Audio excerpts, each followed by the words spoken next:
think that my most pervasive identity on this campus is being gay.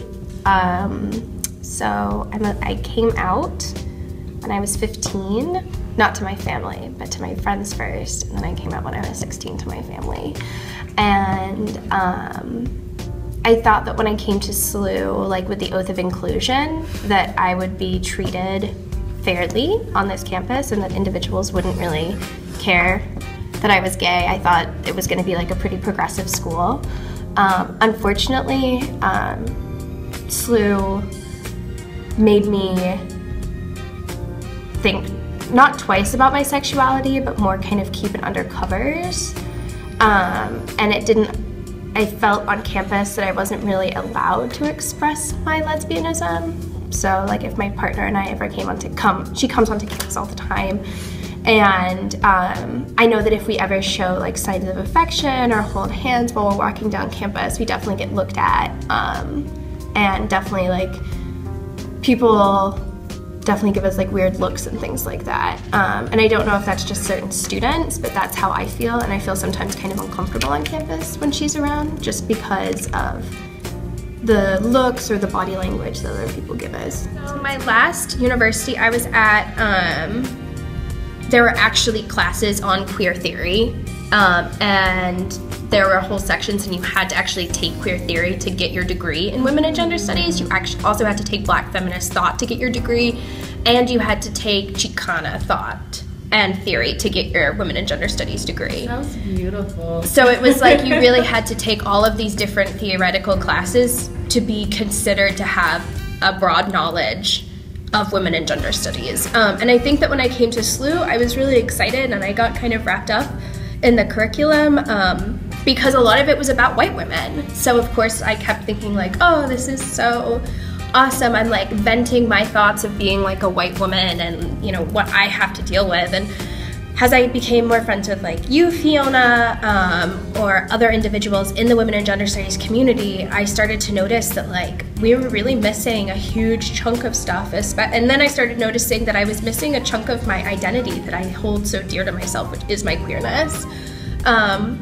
I'm really happy that like, there are other theories that are being taught, like disability theory. Yeah. I think that's really important, especially because I focus on mental health in women and gender studies. But from the queer perspective, I felt like there's a huge chunk missing there. Mm-hmm. So I'm disappointed, but I can understand how, because of SLU and because of the Jesuit like undertones and Catholic undertones of this university, I can understand why maybe that's still not being spoken about as much because of the backlash from like Catholicism and things years ago. Yeah, so I had gone into the wellness center at SLU and it had taken them about 2 weeks for me to get in for a gynecological exam. And I was really shocked by that because at my old university, you could literally just walk in and one of the nurses would perform like pap smear or STD test like right away. Didn't even have to wait. And so I was a little bit concerned as being a woman on SLU's campus, you know, why am I having to wait 2 weeks? Like, what does this mean? Why do we only have 2 hours a week of true gynecological care on campus? So I started to look into SLU and compare it to other all other Jesuit universities nationwide. And I started to notice that SLU was definitely did not have as good of gynecological care as other Jesuit institutions. And so what I tried to do was create numbers, and not create them, like the numbers are there, but put the numbers together to show the staff and students in the women and gender studies community that, you know, we are missing on a huge chunk of like feminine healthcare in this community. Unfortunately, like, when I did present it to the school, it didn't go down very well.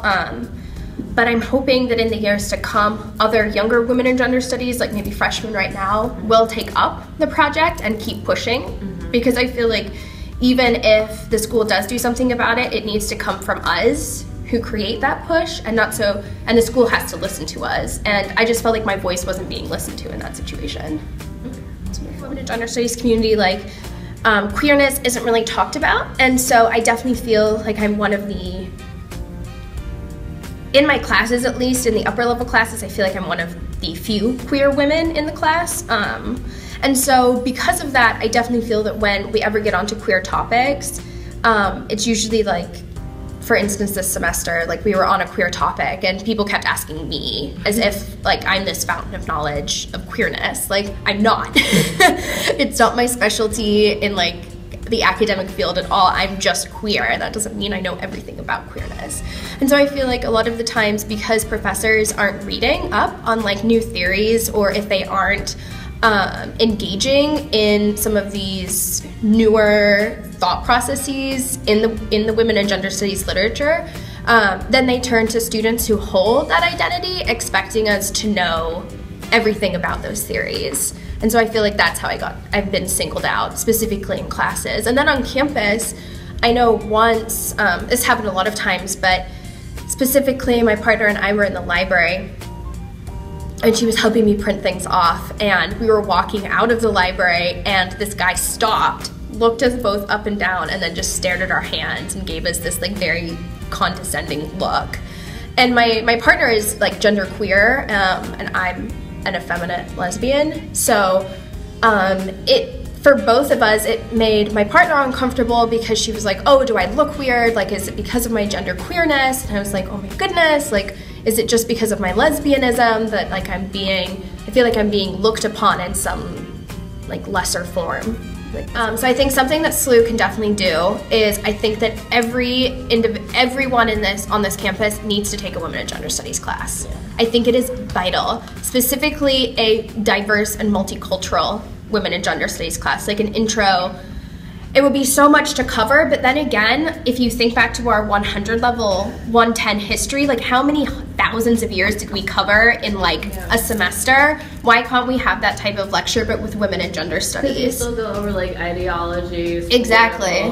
Exactly. So I feel that the only way to combat what's going on campus is it's not just to like put up fucking posters. It's not to, dialogues are so very, very important, but if students don't know what's going on in the dialogue, like if they haven't taken a class about the theories or about the very important people in women and gender studies, then they're going to enter into these dialogues have a complete misunderstanding of what we're trying to talk about and bring out. So I feel like we should have like an intro to women and gender studies class that everyone has to take. I also think that it would be vital for us to have an intro to African American studies that everyone has to take on this campus, just because of everything that has happened and will continue to happen in St. Louis because of the racial divides in this city. And I think that students that come to this city and want to learn here, the Jesuit mission is to not only, grow emotionally, spiritually, and intellectually, but it's also to give back to the surrounding communities. And if you don't have an understanding of African American culture or African American disadvantages in the United States, then once again, you're going to be missing the dialogue and missing the point when you do go in and help other communities. So I think both of those things are definitely needed to be given to freshmen or just put on the core in general. If I ever needed the urge or the feeling that I need to assimilate on SLU's campus, I think so, for sure. I definitely, in safe groups, like in women and gender studies, I'm very out. People know that I'm gay, but if I'm in other classes, if I don't know people that well, my sexuality doesn't come up, or if someone makes like a homophobic comment or something like that, then I say like, oh, well, you shouldn't say that. And someone might be like, oh, I'm just joking. And then I'm like, well, I'm gay, so you really shouldn't say that. And so it isn't until those situations, I feel like, that I come out about my identity, which is so disconcerting to me because, we're going out into a world where so many things are happening within the queer community. And if I already feel nervous in this situation to talk about my identity, how is it going to be when I enter into the real world, whatever that means. And I think that it just shows me that even though things are happening on the governmental level in this country, taking steps forward and then taking steps back, creating bills just of pure discrimination. It's also very obvious that on the institutional level in academics that is also happening. We're taking steps forward. We've created queer groups. We've created African American groups. We've created, Chicana groups. Like, these things are happening. And that's wonderful, and those are grassroots movements, and it's so powerful to see. But at the same time, there is such a huge pushback from individuals who don't want us to uphold those identities and live with them. And I think that fight is coming, and I think change is coming, but I think that people are just so fearful of what that change is going to be that we're getting even more pushback now than we ever than I feel like, in all honesty, than I ever thought we would get. Okay, so my identity, I am a Caucasian, cisgendered lesbian who is not able. I have the identity of, I have a disability, and so I feel like SLU embraces my whiteness, it embraces my cisgenderedness, because I fit into the norm of what society wants me to fit into. And I think when I first started taking women and gender studies, I really shamed myself for like embracing being a woman and embracing my femininity and like wanting to wear girly clothes and wanting to do my hair and wanting to put on makeup. And I've started to realize that I feel like if anyone shames me for being like my feminine self and like embracing my innerness, then I don't think you're really a feminist. Side note. So I think one thing that SLU needs to work on is, one, integrating more individuals of different cross-culturally, identity, diversity bases into the campus. This campus is so white. It's just so white. And it's just, I think it's upsetting sometimes when I see, so where I work, there are a lot of kids there that really could come to SLU. They're really smart, but they just don't have the opportunity to do it. And I think that SLU needs to create opportunities for children in the community, academic-wise, to get them, to help them, because so much could be done and so much needs to be given back to the community. And I think that SLU also needs to do more for individuals on campus who aren't able, who have disabilities, who embrace their disabilities. And if you don't embrace your disability, then that's also totally fine. But I feel like I embrace my disability 150%, and I'm proud to have a disability. But at the same time, I feel like disability is never talked about on this campus. You know, we have sexuality, we have race, we have ethnicity, we have socioeconomic status, kind of. But then it's like disability, like where does that fit in to SLU? Like what is SLU doing there? And I think students need to be aware that disability exists, that we all have disabilities. No one is disability free. That's a common misconception. Thank you, Dr. Knight, for disability theory.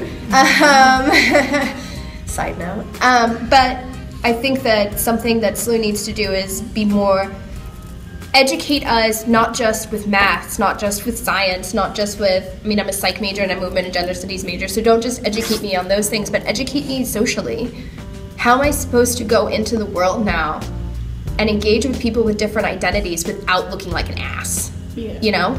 How are all students from SLU supposed to uphold the SLU mission if we haven't all taken classes where we really question ourselves and question our privilege and question our ability and question, our race and question our ethnicity? And how are we supposed to go out into the world if some students at SLU don't understand that race is just a social concept and it doesn't actually mean anything? Like, how mind-boggling it is to me that there are still students who don't know this. And this is supposed to be a campus of inclusion and creating better men and women for society and for God, whatever deity you worship, or if you don't as well.